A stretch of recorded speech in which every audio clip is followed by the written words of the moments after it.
बेटे को दे दो, मेरी बेटी को दे दो, मेरे भतीजे को टिकट दे दो। अरे तुम ही लड़ोगे क्या? फिर क्या होता है इनकी गुटबाजियां। भाई प्रीतम सिंह के गुट के लोग ना जीत जाए ज्यादा, उनको हरा दो। कांग हरीश साहब के गुट के लोग ना जीत जाए ज्यादा, उनको ऐसे ही खत्म हो जा रहे।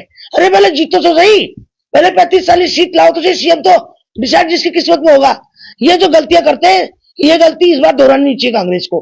प्रीतम भाई बहुत सुलझे हुए नेता है, और अगर कायदे से अगर इनकी गुटबाजियां ना होती तो 5 साल पहले कांग्रेस की सरकार होती।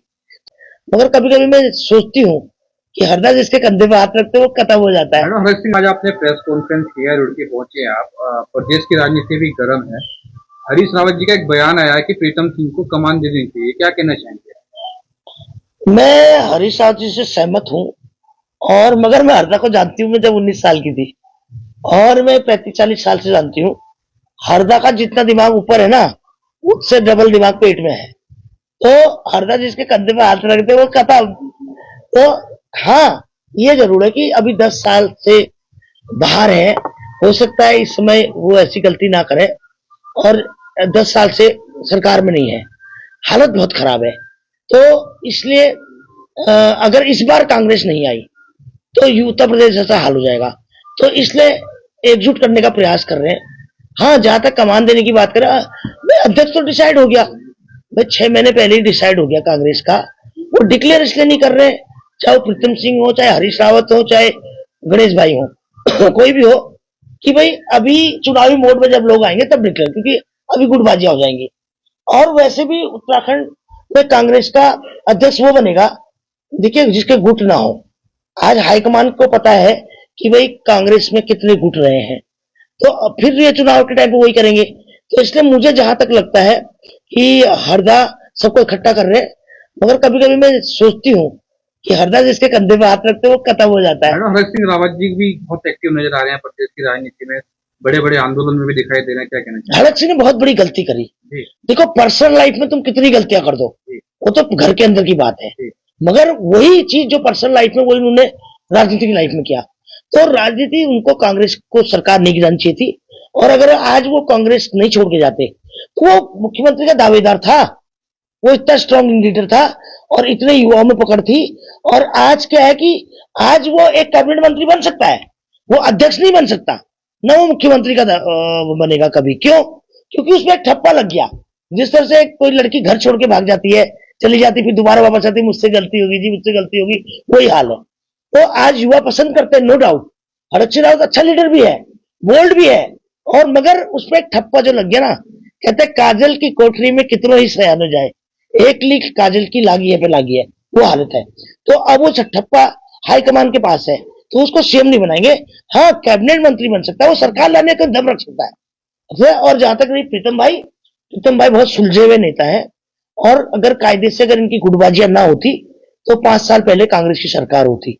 तो ऐसी गलती कांग्रेस वाले ना करें, और अध्यक्ष कोई भी बने, चाहे वो हरीश रावत बने, चाहे वो प्रीतम भाई बने, चाहे वो गणेश गुंदियाल बने, चाहे वो कर्ण मेहरा रहे, इनको एकजुट होना चाहिए, तभी सरकार आएगी। अगर इस तरह से ये लोग गुटबाजियां अभी भी करेंगे, अगर एक बार चलेगी, तो उत्तर प्रदेश जैसा हाल कांग्रेस का होना है। आपकी नजर में कांग्रेस से सीएम का चेहरा किसे मानते हैं?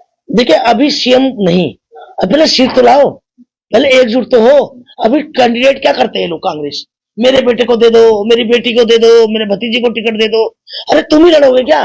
फिर क्या होता है इनकी गुटबाजियां। भाई प्रीतम सिंह के गुट के लोग ना जीत जाए ज्यादा, उनको हरा दो। कांग हरीश साहब के गुट के लोग ना जीत जाए ज्यादा, उनको ऐसे ही खत्म हो जा रहे। अरे पहले जीतो तो सही, पहले 35 सीट लाओ तो सही। सीएम तो डिसाइड जिसकी किस्मत में होगा। ये जो गलतियां करते हैं, ये गलती इस बार दोहरानी चाहिए कांग्रेस को, वरना जीतो।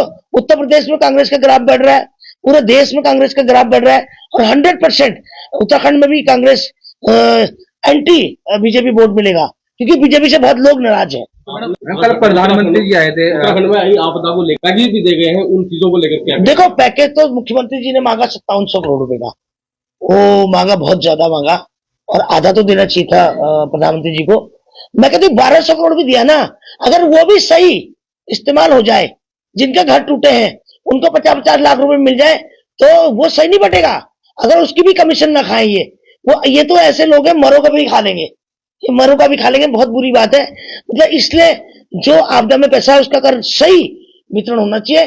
और 1200 अब आए, अगर अच्छा होगा तो फिर गुहार लगाएंगे प्रधानमंत्री से। कितना नुकसान देख रही हैं अब आप जो आपदाई उत्तराखंड में टोटल आपदा में जो नुकसान हुआ है वो तो बहुत ज्यादा हुआ है, उसका तो कोई भरपाई नहीं हो सकती। लोग के घर खत्म हो गए, बिल्कुल बह गए, और तमाम आप जगह जगह देखिए नदी नाले टूट गए, उसको उसको ठीक करने में करोड़ों रुपए लगेगा। जो इनको अवैध खनन के भेंट चढ़ा है, अरे 10% तुम्हारा डीएम न्यास फंड है, वो क्यों नहीं इस्तेमाल करते भाई? तुम 10% हर खनन वाले से लेते हो, सरकार वो फंड क्यों नहीं इस्तेमाल होता है? इतना आपदा फंड आता है। और मेरा कहना तो यह है कि इसको आपदाग्रस्त प्रदेश घोषित करना चाहिए और ज्यादा पैकेज मिलने चाहिए, और मैं सरकार से ही मिलाऊंगी उत्तराखंड को और ज्यादा से ज्यादा भावना पांडे की 2027 में क्या भूमिका रहेगी, कौन सी पार्टी के साथ रहेंगी? अभी तो देखो जी, मैं ऐसा है, मैं अपने काम धंधे में जी हूँ, और तब तक मेरा 26 तक काम खत्म हो जाएगा, तो उसके बाद मैं फिर देखूंगी, वेट एंड वॉच, किसको अध्यक्ष बना रहे हैं, किसको कैंडिडेट बना रहे हैं। बाकी अपनी पार्टी तो मैंने चलानी नहीं, क्योंकि पार्टी तो सरकार ने, मोदी बीजेपी ने 7-8 हजार पार्टियां खत्म करी, और कोई फायदा भी नहीं है, क्योंकि लोग जुड़ते हैं, अंदर खाते हैं, ओपनली नहीं आते हैं, डर लगता है उनको, फिर बाद में पैसा वेस्ट होता है। तो किसी भी नेशनलाइज पार्टी को मैं समर्थन करूंगी, वो डिसाइड करूंगी क्या करना है। आज न्यूज पेपर में खबर था कि एसआईटी जांच बना दी गई है जो मदरसों में 7% घोटाला हुआ है, उसके बारे में भी आप कुछ कहेंगे? ये तो अब चुनावी मुद्दे इनके हैं। देखिए, इनको मदरसे दिखेंगे, मस्जिद दिखेगी, हिंदू मुसलमान दिखेगा, ये सब गलत है। ये मैं हिंदुओं को कहना चाहती हूँ, खासतौर से जो हिंदुओं के ठेकेदार हैं। आप गायों की हालत देखेंगे ना, मैं एमपी में जाती हूँ, रोज 5-7 गाय सड़क पे मिलती है, हिंदुओं के ठेकेदार बनते हैं। और दूसरी बात, मदरसों का, तुम मदरसे के पीछे क्यों पड़े भाई? है, और लव जिहाद, ये हिंदू मुसलमान करके राजनीति। अब युवा जो है ना, जो अब समझ चुका है, अब जो वोटर ठगा गया ना 10 साल से, उनको समझ में आ गई कि अंत में ये हिंदुत्व वाला मुद्दा चलाते हैं, हिंदू मुसलमान करते हैं, और उस पर राजनीति नहीं होनी। इस बार मुद्दे पे होगा। देखो, अभी आपने देखा होगा नेपाल में क्या हाल हुआ, कितनी भड़की है जनता। आज युवाओं के अंदर भी अभी एक में, भगवान ना करे ऐसा कोई करे, और करना भी नहीं चाहिए। आपने प्रधानमंत्री को देखा कैसे कपड़े फटे हुए, कैसे आगजनी हो रही है। तो युवा 18 साल से लेकर 16 साल से लेकर 28 साल का युवा भड़का हुआ, वो ऐसी हर पूरे प्रदेश में है, पूरे देश में है, युवा अभी दबा हुआ है। तो भगवान ना करे ऐसी कंडीशन हमारे देश में आएगी। धामी जी के कार्यकाल को कैसे देख रहे हैं? धामी का कार्यकाल, धामी बहुत अच्छा है, था और मेरे लिए रहेगा, मगर कार्यकाल उसके अधिकारी काम नहीं करते। जितना लूट धामी के टाइम पर मची है, मैं साफ साफ बोलती हूँ, मुझे बहुत गुस्सा है धामी पर, और बहुत ज्यादा गुस्सा है, इसलिए मैं बोलती हूँ उसके खिलाफ। वरना उसको भी पता है मैं बहुत प्रेम करती हूँ, और मुझे भी वो बहुत इज्जत करता है, और इसलिए मैं धामी के कार्यकलाप से बिल्कुल खुश नहीं हूँ, बिल्कुल खुश नहीं, बिल्कुल खुश नहीं।